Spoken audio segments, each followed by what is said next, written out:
Okay, welcome everybody to another session of Infomate's online webinars series. I have with me Jehan Perinpanayagam, who is the CEO of Infomate, part of the John Keel's group. And I have with me Clive Webb, who is the head of business management at ACCA. And we're here today to talk about bridging the skills gap around finance future talent. So we've got an interesting conversation lined up, and we've got a bit of a presentation from Clive, who's going to just talk through a couple of slides from an ACCA report that was produced back in September last year on the evolutions of the finance function. Some interesting parts in that covers everything from strategy and vision of the finance function right through to people, processes, and systems. But today we've got a very select few slides that have come from a bit of research that was done by ACCA and coming together with that thought leadership on the finance talent area and shortages and skill gaps that potentially could be an opportunity for accountants and CFOs and finance functions and organizations generally to look to create a bit of a competitive advantage in their organizations.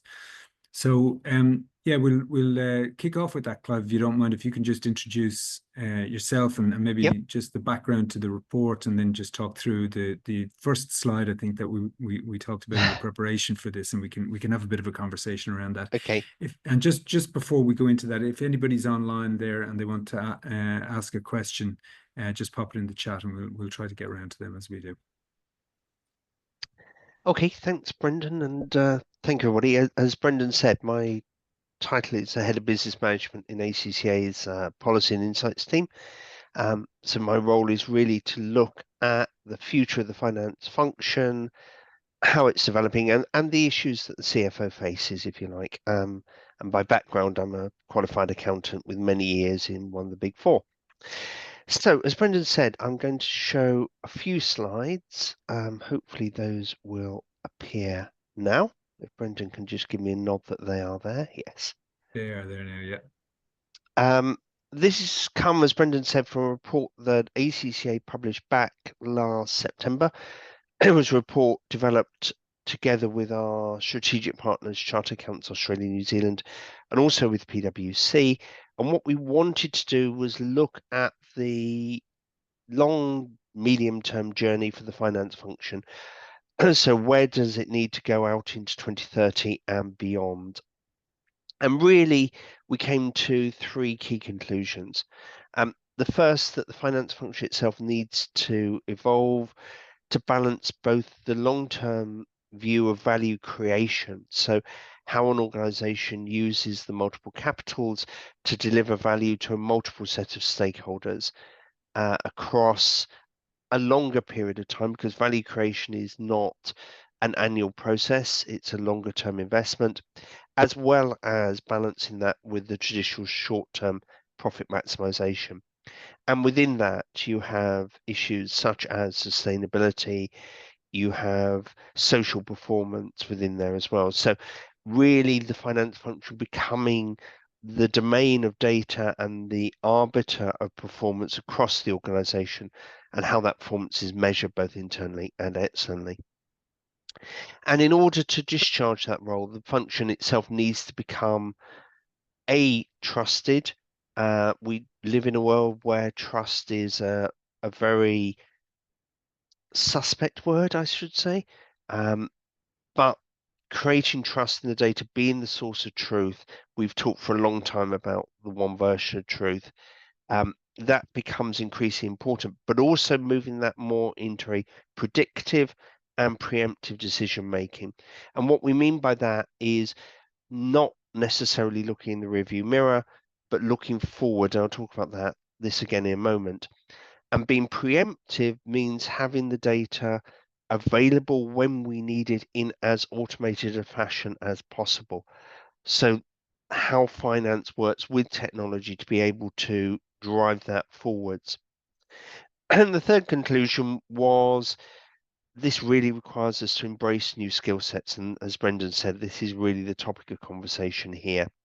So how does that build out into the skill sets, capabilities, the career paths that the finance function needs? And at the back of this, we identified a number of drivers of change. You can read this in more detail in the report itself. I won't go through it.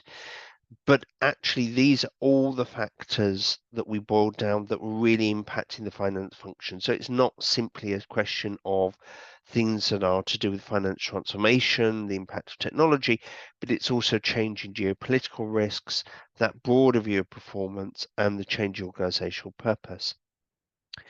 So to achieve this, traditionally, we perhaps categorize ourselves as a passive function that was really looked at historical analysis, if you like, that rear view mirror. We've talked for a while about driving through the windscreen, of looking forward, looking ahead, trying to build a broader view of the options available. That's fine. And being proactive is exactly a step on the path. But our argument is that that's no longer enough, that finance itself needs to be preemptive. It needs to be coming with the problems and solutions before being asked. And the way to focus on that is to use technology, so artificial intelligence, machine learning, predictive analytics, etc., but also to help the organization increasingly think about how it builds into a more circular economy, because that circularity creates sustainable businesses for the future, and that's really that long-term balance of value. And therefore, there is a change in the skill set that is needed. And we categorize the domains of the finance function into a number of areas. Now, these domains are not intended to be an organizational chart. They're intended to be a series of competencies that finance has. So perhaps as you look at the screen to the left-hand side, we've got the traditional transactional processing, which increasingly becomes automated, seamless, integrated across value networks. And excuse me, the role of finance there is principally to drive that trust integrity of data.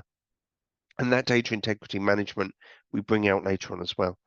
Then we then we got the compliance reporting regulation side, but increasingly the value add piece of insight, forecast, value generation, really being that preemptive role to be that strategic advisor in that last grey pillar, but also building behind that the importance of data integrity and data management, and finance not just looking at finance data, but looking at data across the organization. And all of that sits under the concept of the evolution of the CFO into the CVO. So how are we progressing, particularly in that skill side? Our survey was about 3,000 respondents globally, and it doesn't really show terribly much variation by region. So we started to think about some emerging roles within the function. So roles related to sustainability. So the accounting role within that, or what you might call the sustainability business partner, the sustainability controller, the, if you like, lead of the sustainability reporting work. Then work roles to do with AI, so AI specialists, algorithm auditors, and then roles to do with technology implementation and automation, so RPA, hyper-automation, so extending the RPA more, involving AI as well, and finally roles about data science. And the number that's highlighted, which is really about 50-60% in every case, highlighted that finance functions are not really thinking about recruiting those roles. So the roles that we see perhaps as indicative of the start point of the journey towards that preemptive function are not really being thought of. And finally, we asked people what challenges they saw in the next 3 to 5 years in terms of skills within the function.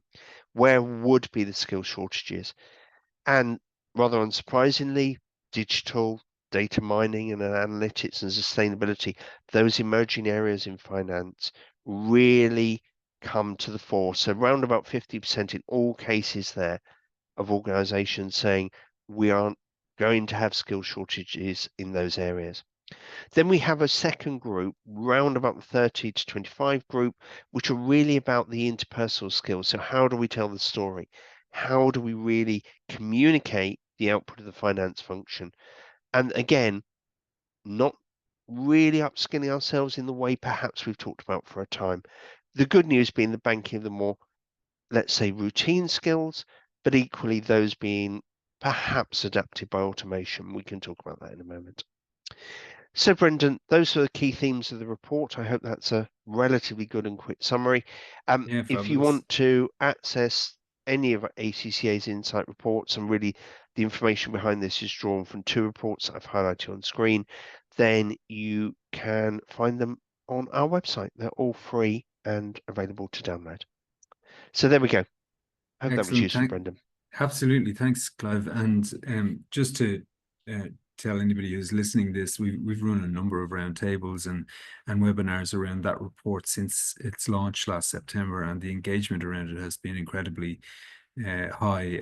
I think it's I would say the best insights report that I've read on the future of finance, and the way that the ACCA with your partners in CANZ and with PwC have put together the structure of it, where you're actually getting down into, practical implementable roadmaps. Like at the back of the report, you've got role descriptions for some of those key roles that are missing now. That's something where I think you've taken the level of these reports to where no other organization does it. So you have to be commended on that. Thanks very much. So I would recommend everybody listening to jump on ACCA's website and have a read of that report and others that are there.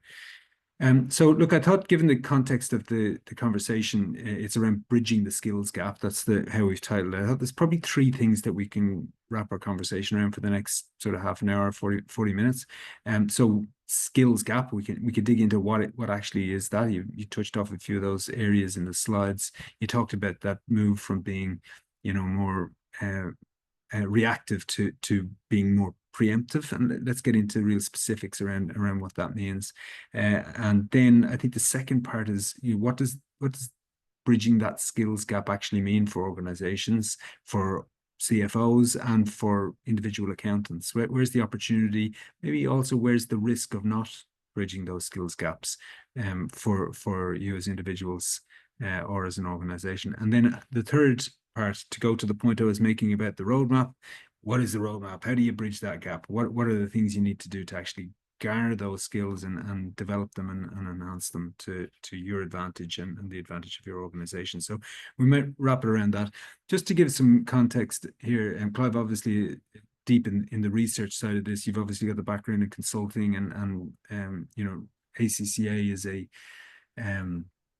global organization that trains and develops future accounting leaders and future accountants around the world. So that's where you're coming at this.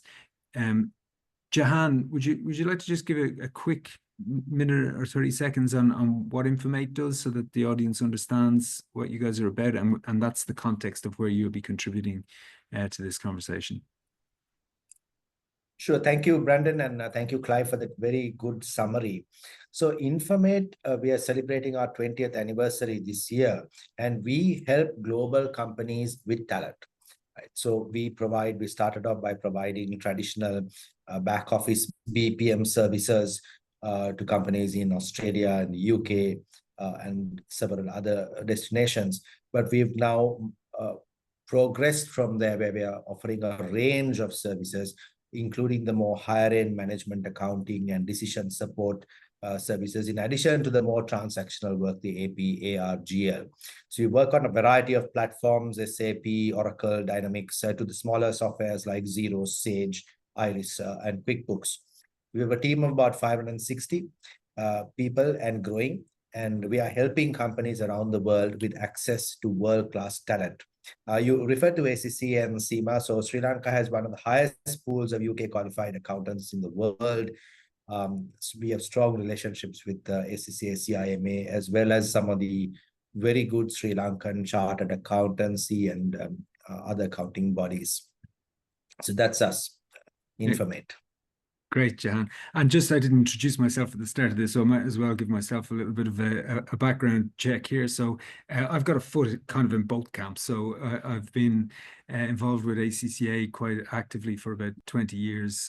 I spent 9 or 10 of those years on ACCA's Global Council. I have spent 6 or 8 years working very closely with Clive on professional insights on the team that has been working on the future of the accountant, the future of the CFO, and the future of the finance function now as their kind of core focus topic, and I'm also on the currently serving on the Sustainability Global Forum. So from a sort of being involved in the development of the accounting profession, I've got a bit of insight that I can contribute to the conversation from there. That's my passion, and my work job is I work with organizations to help them transform finance functions or functions that sit within the domain of the CFO primarily. So that's kind of finance. These days, it's tending to be a bit of procurement, and IT often falls within the remit of the CFO, and property and administration tend to be a responsibility that falls to the CFO. So we like to help CFOs to be most effective and take away the blockers that are there.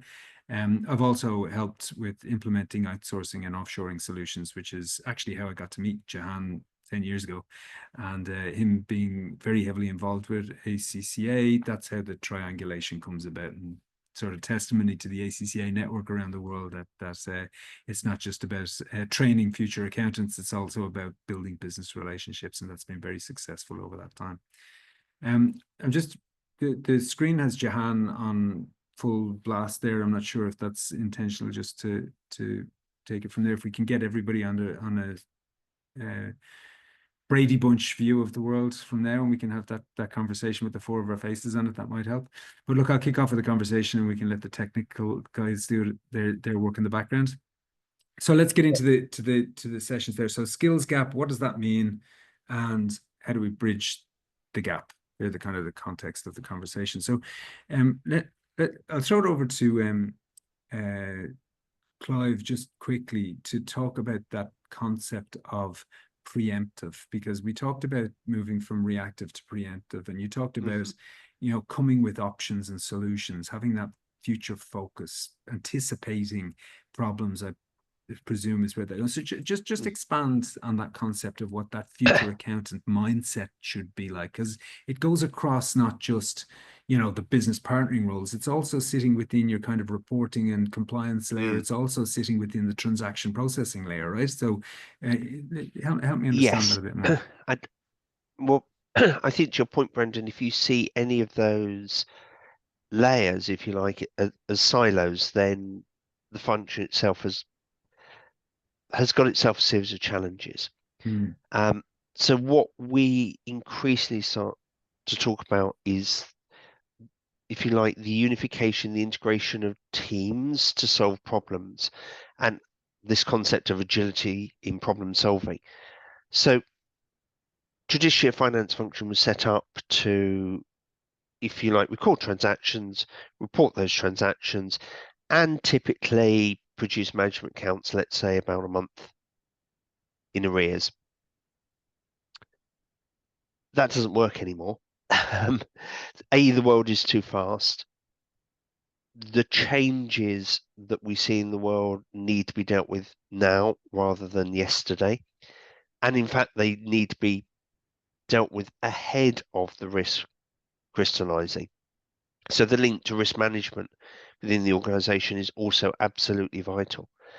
So what we're postulating, if you like, is that the finance function really does need to think about how it utilizes data, how it utilizes both operational and financial data, and increasingly financial data is simply operational data costed in an organization. How does it use that to tell what the story might be, to present the options of the future, so risks can be identified, mitigated, opportunities seized before impacts occur? And to do that, you really need to have a good stream of data flowing through the organization, a data that has integrity and trust, and that's really where that piece comes in, and increasing the role of finance in establishing that, not only across sustainability data, but across all forms of data in the organization. And then being able to use analytics and modeling, not necessarily just Excel, but so slightly more advanced tools. I mean, there have been a number on the market for a number of years, like Anaplan or something like that, to be able to predict the future and then offer the options. And I think the phrase that crystallizes most of this is that CFO is the right hand of the CEO or the strategic advisor. Well, the CFO can only be the strategic advisor if they have the data, the information available to advise from. And that's really where the concept of being preemptive comes from. Yeah. So slightly long explanation, but No, hopefully that's good. That's good, because I think one of the things that have probably held back CFOs or accountants generally is this I'm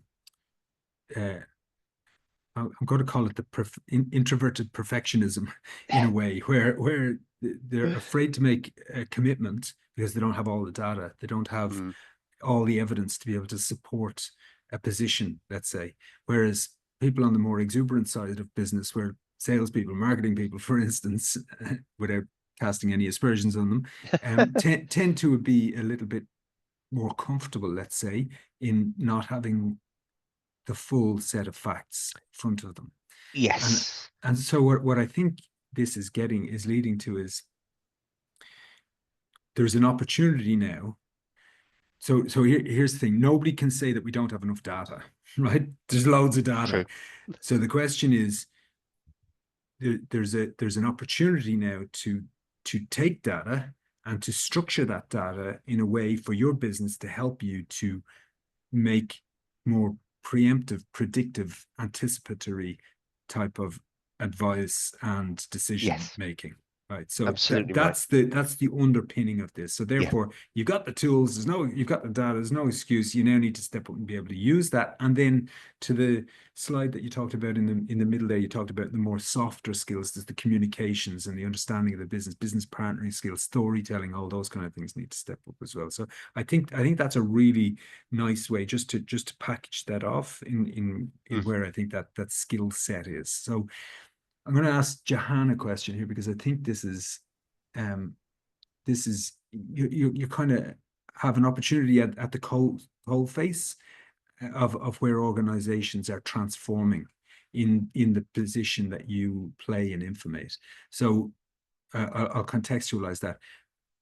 Organizations outsource work to you as part of an augmented staffing model, where they're sort of pushing activity a little bit down the value chain, let's call it. So some of those things like accounts payable, accounts receivable in the past have been something that the outsourcing BPO organizations have built a skill set around.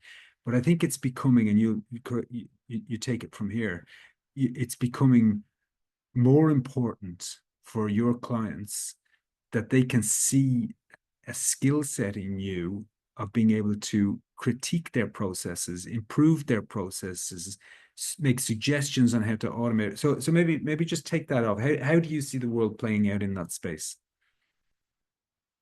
No, absolutely. I think customers are becoming far more aware and a lot more demanding, so to speak, in terms of improvements, right? They're not content with just the arbitrage component. Of course, that's significant. We can probably handle work at least half the costs that are being borne in the West because of the labor arbitrage. But companies today are looking for much more. They're looking at process. They're looking at best practice suggestions. They're looking at, is my finance division world-class? They're looking at automation. They're looking at value add, and they are looking at insights. So something that we've sort of coined within Infomate is insights, improvements, continuous improvements, and innovation. Right? Insights, improvements, innovations, the 3 I's.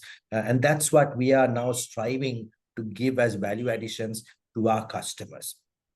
So it starts with the process itself. We are very good at documenting the as-is processes. We use tools like Visio. We document processes, and that itself is something that customers appreciate and value, because they're very good at what they do. They're world-class at what we do. We serve a variety of industries, from leisure, retail, pharmaceutical, agriculture, manufacturing. They're very good at what they do, but the back office is an area that perhaps they've not really focused on.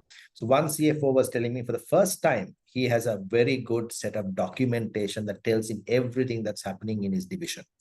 Thereafter, we document not just the as-is, but the to-be, what your process should be. And there we use Lean Six Sigma thinking methodologies, look at waste, look at improving controls, look at where automation can come in, and where best practices could come in. Now, something I'm very passionate about is the use of systems like SAP. Lots of companies have invested significantly in their ERP system, but use only a fraction of the capability. And that's something that we have a deep knowledge of, and we continuously keep challenging the customer. Why don't you use this functionality? SAP already, or Oracle provides this feature. Why are we doing it on Excel? Right? So as I've shared before, there's this little joke that we have that the best ERP system in the world is Excel, because so much is done there, right?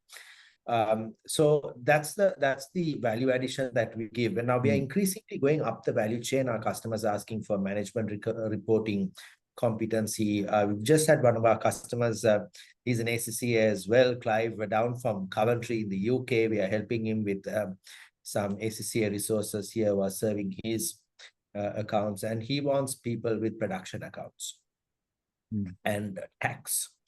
So we're increasingly helping them with more services like procurement, strategic procurement, category management, decision support, right? So it's not just in the AP/AR, it's also adding value in terms of best practice and going up the value chain. So this requires our people in terms of our hiring, so close links with universities, close links with the accounting bodies, and then we have our own L&D division. So we call it, in fact, the Infomate University. So we repurpose trainings from ACCA, from some of the leading Harvard Business Review, other publications. We curate those programs, and we've rolled out a whole range of soft skills as well as technical programs so that our people are continually improving, continually learning, and able to translate that value to our customers. So maybe, Jehan, let's come back to that on the section this when we get into bridging the gap, because I think that's a strategy for how organizations and individuals can help to get those skills that they need. But what I was just picking up on what you were talking about is this elevation in skill sets that you've been developed almost on demand from your customers. So you've clearly seen there's a demand for identification of opportunities to automate and bring more efficiency into the back office. And I think, Clive, that's what was on one of your slides there. On the right hand side, you had data analysts, and then you had this idea of a hyper automation specialist. So I think that what it's saying is within finance functions, there's this need in there. And I think Jehan's team have responded to that need maybe a little bit earlier than some finance teams have, and is offering that as a service out to their clients. So I want to take it into the sort of the broader finance function.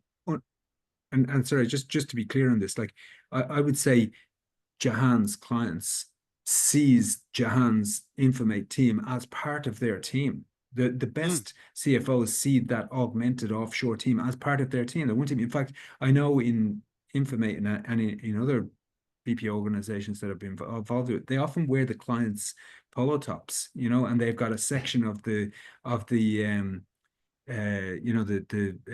service center that is dedicated to that client, and it's got the client's branding on it, and they join the client team meetings, and they're very much part of the culture that the team and the finance team of the organization has. So sorry, I got slightly distracted there. Back to the point.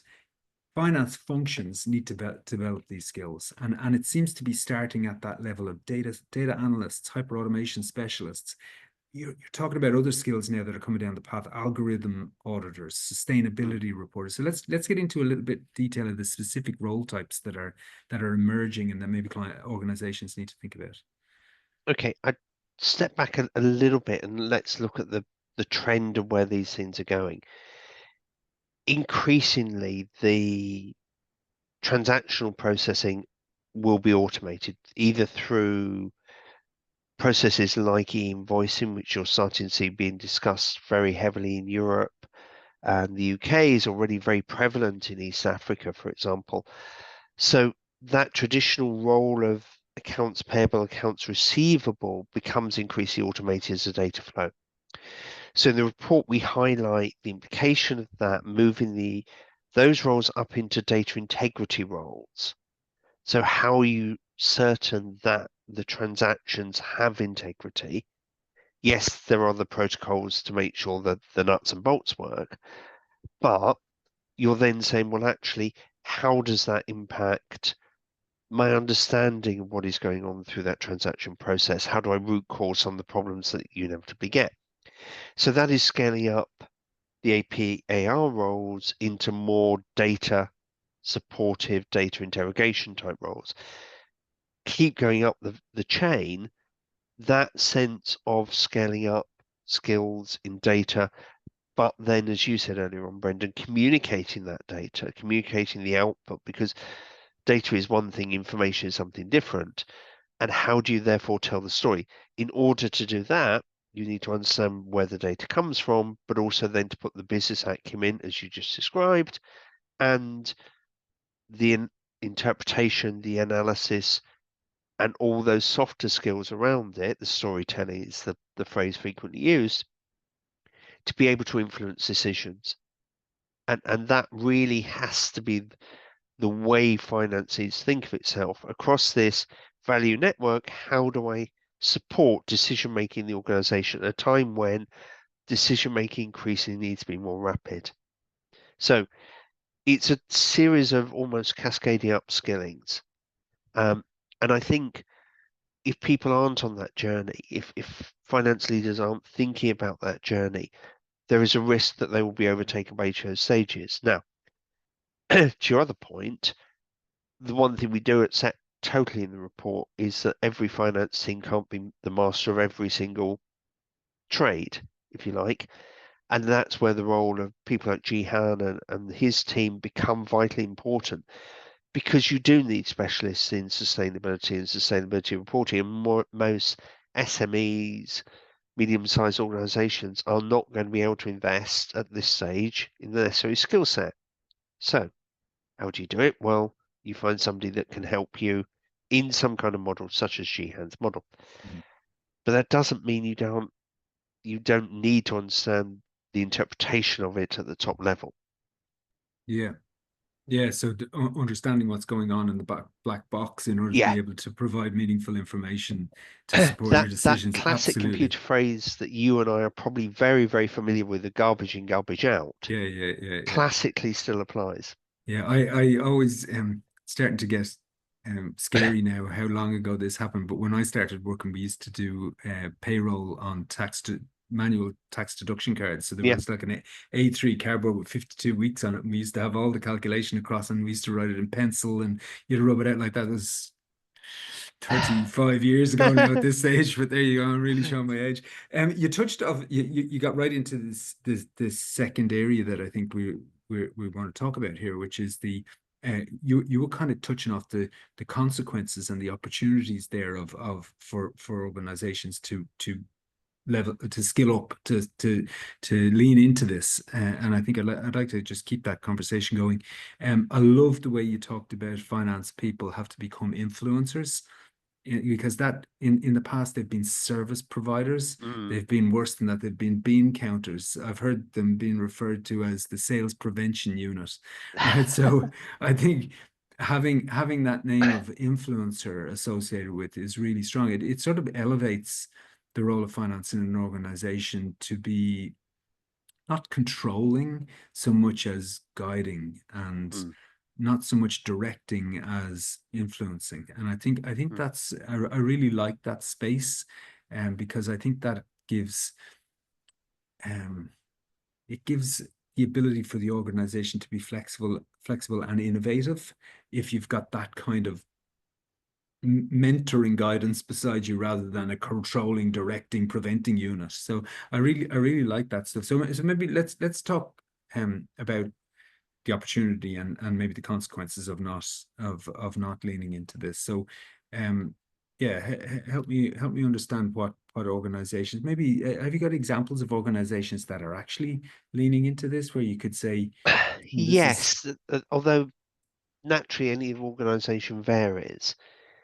So there are examples where organizations have recruited, let's say, engineers into the finance function and started using their skills in the data analytics forecasting type domain in order to improve those forecasts and the analytics. And one particular example, which is actually quite granular, is engineers looking for opportunities through social media feeds, through news feeds, for the ability to sell products and services to organizations, and then working to pre-authorize credit limits to give them to the sales function in order for the sales function to say, look, we can help you, here's the credit limit we know we can give you, rather than it be the prospective customer coming in and saying, we want your services. So that sense of proactivity,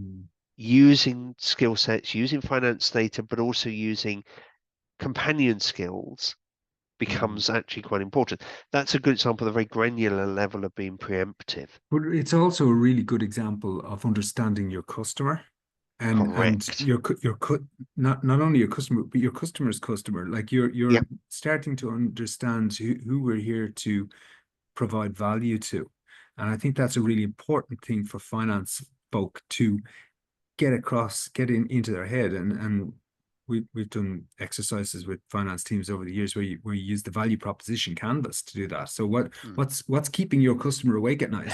What are they looking to achieve as an organization? And then how can you help them by helping them to achieve those things? That's where the essence of the value proposition is. And if you can do that uniquely well at scale, then you've got a great business. So in a small business sense, that's the startup mentality. But that sort of finance folk kind of need to get a bit of that in their thinking. And I think sorry, go on. But if you scale that up, scale it down, yeah, the large organizations can afford to do that. The smaller organizations need to think about how they access those services, which is where you get the concept of finance as a service, the sort of model Jehan is talking about. And I was just about to go over to Jehan on that, because I think your model does exactly that. You understand your customers and where their journey is going. You know, you can see there's a need, there's a gap, and you're servicing that gap around things like automation.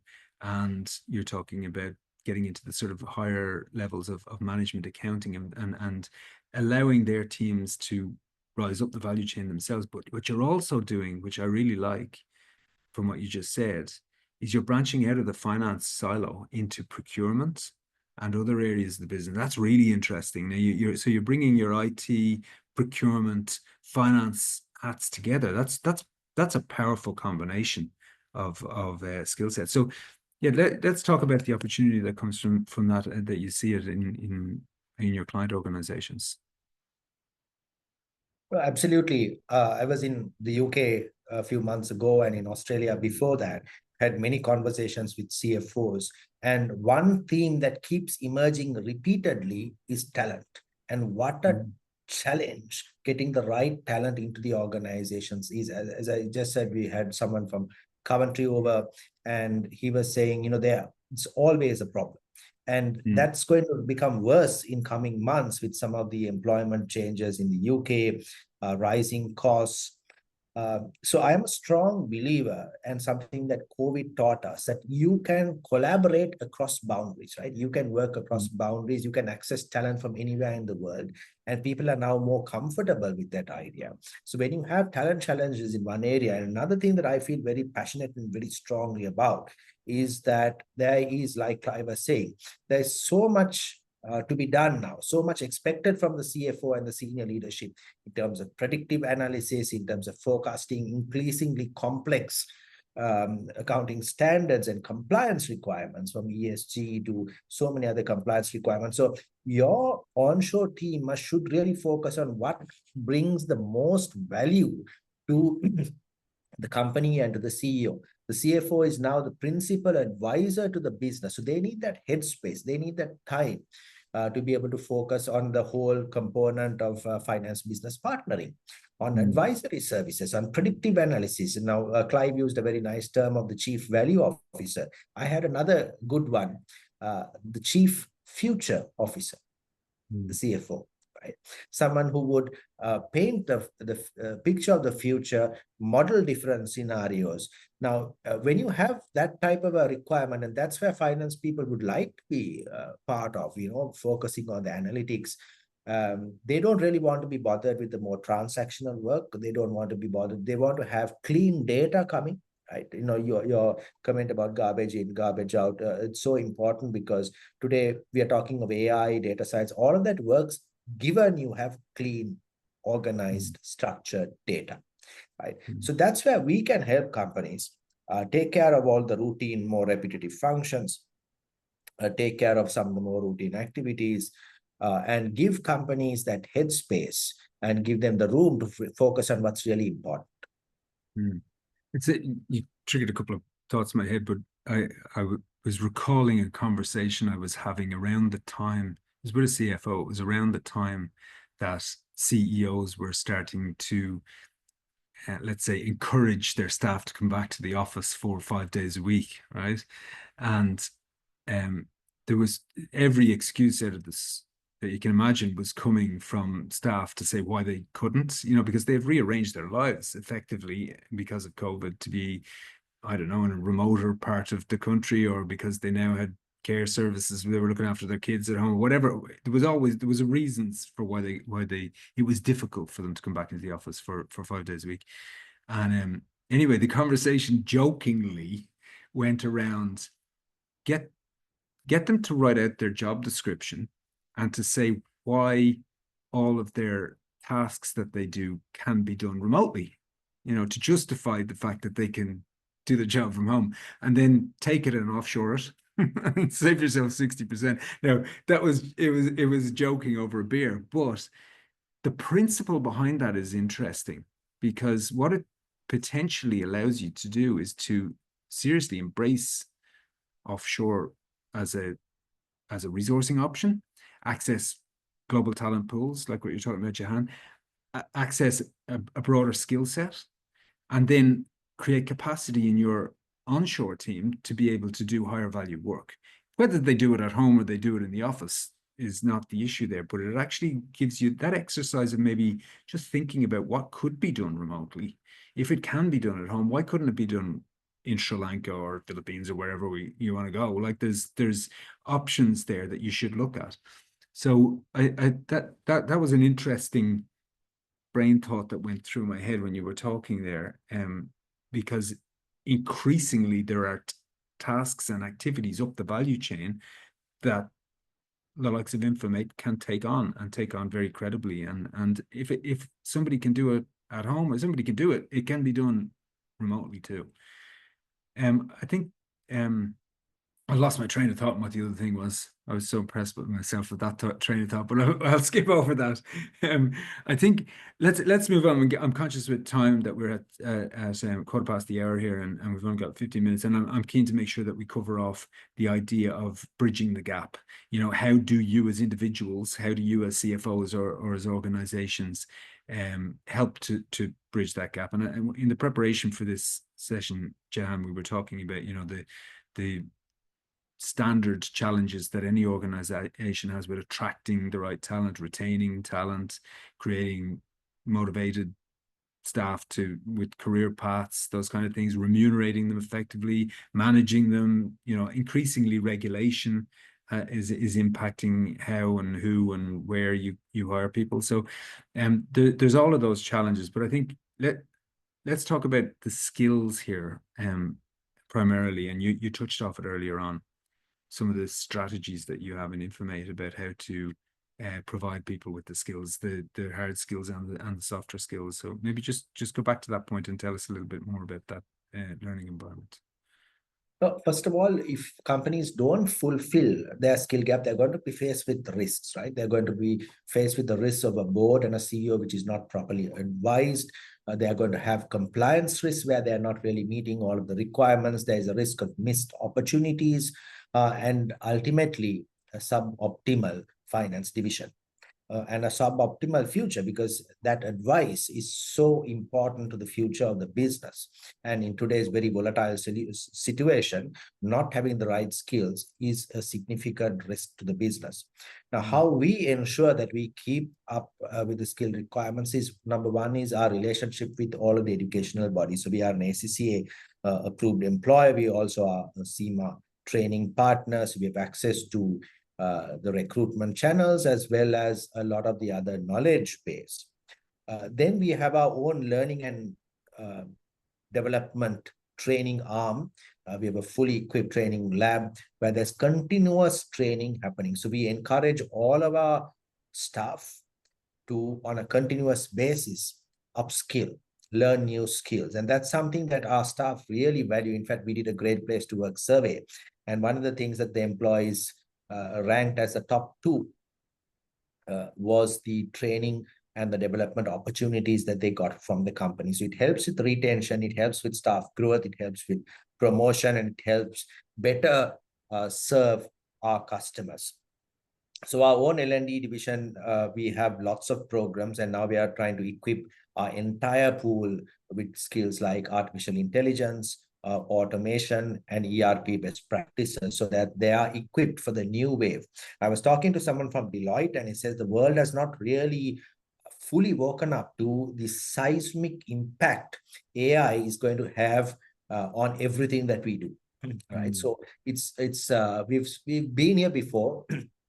Some of the initiatives hasn't been as it's not delivered on the hype, but the thinking is that AI will really fulfill, and more what people expect. So we need to start small, start incorporating AI and other tools into what we do. We want to start disrupting ourselves, ensure all of our staff are equipped with the knowledge. So those are some of the initiatives we have.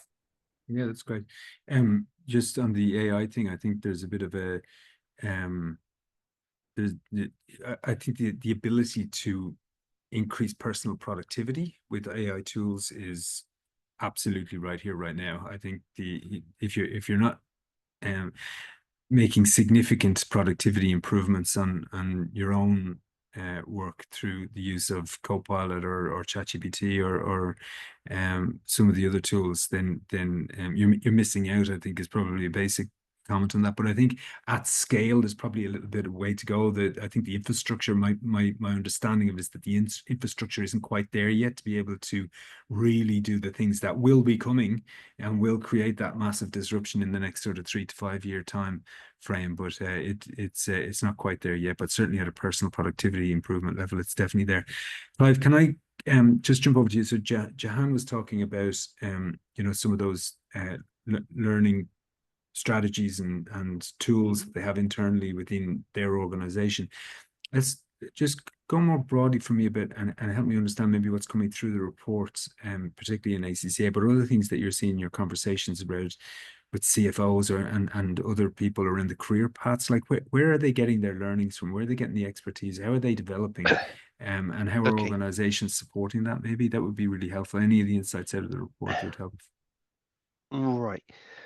So the theory of learning itself in the workplace in particular, we went from that traditional L&D structure where learning development teams provided information and courses into what they call learning in the flow of work, which is a greater emphasis on learning as you go along and learning particularly more focus on what they call the 70%, so the self-discovery learning, if you follow that model.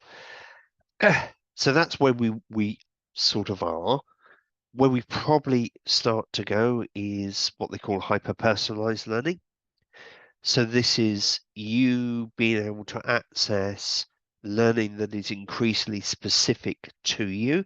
Now, part of that is through AI, part of that is through increased range of learning options that employers and membership bodies and the general domain, I mean, LinkedIn Learning is available to anybody effectively, provides. So it's more about you understanding your job role and what you need to know to be better in your career path going forwards than it is something your employer will provide as a standard program and pathway. And that's where we've gone from traditional L&D through to hyper-personalized learning. So the impact of that is twofold. One, as an individual, you ultimately have to take responsibility to upskill yourself, because nobody is going to upskill you in that pathway that you want to follow and the speed at which you want to follow it. So question of how you access that, but that's important. Second point, it is about more flexibility in the career paths that in our reports, even sort of 5 years ago, we talked very much about matrix career paths and up and down and left and right as opposed to the standard linear path. That has totally gone. What now we need to think about is more individual career paths. So it is what you want to do, what your aspirations are, how you deploy your skill sets. To do that, you need to think about what skill sets you need to develop. So it's back to the hyper-personalized bit. So in career paths, it's basically you've got to take your own responsibility and see where you want to go and be part of that growth of the organization that Jehan's talked about. You've talked about, AI will change things. It is changing things, but it is a broad canvas of things. It's not just ChatGPT and personalization tools and things like that. It is a far broader canvas. So yeah. So it's on you to learn what that landscape of AI tools looks like, and then which ones to leverage to get the learning that you need. But you got to think preemptively, let's call it, about what your future career path looks like and what you need to learn in stages to move along that. So we keep coming back to a curious mindset. Yeah. Are you curious enough? And you talked about a minute ago what happens if you are not following the pathway. Well, increasingly as a function, as an individual, you run the risk of being marginalized. Yeah. As an individual, if your skill sets aren't growing in the right way, you become less attractive to be employed. If your finance function is not delivering what is expected by its stakeholders, well, the stakeholders, to quote one CEO, will go and find somebody else that can do it. Exactly. Yeah. They might offshore it, Jehan. There's another they might opportunity for offshore you. it, or equally, they might find a data analytics department and bingo. Or they might find a different profession that might do it for you. They might find an engineering core that find that they can do just what accountants do and do it better because they've thought about it. I really like what you said there about nobody's going to do it for you and nobody's going to do it at the speed that you want as well. I think I like that second piece as well. It's probably even I'd ramp it up a bit to say nobody's going to do it at the speed you need to do it at. Like you really got to take personal responsibility for your career and be preemptive about how you get that learning. And you were talking about the hyper I didn't get the word hyper personalized learning, right? So and I'm maybe misinterpreting, but interpreting it as learning content and getting skills maybe. But what I was going to ask about is experiences. In part it's that, but it is about making sure that you have learning that is relevant to the skills you need to develop in the context you need to develop them. Yeah. Now, some of that may be provided by an L&D team in a function. I mean, Jehan's talked about their university concept within their organization, and there are lots of those around. But it's still about making sure you have the skill sets in the industry in which you work to be relevant to the roles that you want to perform or you are performing. Yeah, like if there's one thing that I can be sure of and nothing's surer, competition is going to get more extreme as time goes on because you're not only just competing with other people in your own country, you're going into a global marketplace, but they're also hyper productive as well because of AI and technology. So one of the things that I can't remember what his name is, but he was like the Bassus or something, I think his name is. He was the CEO of the Google's moonshot program, and he was very heavily involved with the whole AI early stages of that in Google, and he resigned a few years ago because he just wasn't comfortable with the direction where it was going. But what he says is that it's not that a person like AI is going to do your job. It's going to be a person who knows how to use AI better than you is going to do your job. Right. And then eventually AI will get their job. But the point is that you've got this hyper competitive environment that you're in where the advances in technology and AI are coming so fast. And the people who pick those skills up, whether they're leveraging AI or actually using AI, like leveraging AI to Yeah. become better storytellers or become more influential, or whether they're actually using AI tools or technology to deliver or to produce, whatever it is, they're hyper leveraging and becoming hyper productive. So that competition is for sure there. So the good analogy there, and one you and I talked about when we were preparing for this, if you think about how you use Excel and you're trained in Excel, what you want to know is how to use the functions to solve a problem. You don't Yeah. want to necessarily be trained that there are rows and columns and here's a toolbar and this is the entry. So most of us can get that fairly intuitively now. Yeah. Apply that to AI. What you don't want to know is this is a concept of AI. What you want to know is how do I use it as a productivity tool? How do I That's right. use it in my application? And this is where there has started to be a lot of disquiet in the AI upskilling programs that organizations are running, in that they're concentrating on the rows and columns and not on the actually how do I create productivity from it. Yeah. That's the downside of the AI revolution, that we are not concentrating enough on the outcomes and the benefits, we're concentrating too much on the mechanics. Yeah. Yeah. Jehan, I'm just going to give you the last comment on this piece because you touched off it earlier on about you're helping your team to upskill in lots of different areas, but specifically you were talking about AI, and AI is going to have this massive impact. You're already seeing that, and I think that's quite I won't call it unique, but you're quite forward thinking, I would say, as a BPO offshore organization in terms of helping to build that skill set in your team. So maybe just talk about the kind of things that you're doing in the AI space that would be So interesting. interesting, we are just preparing for our strategy session for the year 25, 26 and beyond. So a couple of things that we are doing, we're going to expand the size of our IT team, bring in people who are specifically going to be tasked with automating some of the manual processes. We are looking at partnerships with up to 3 companies, maybe more, who have already built AI tools.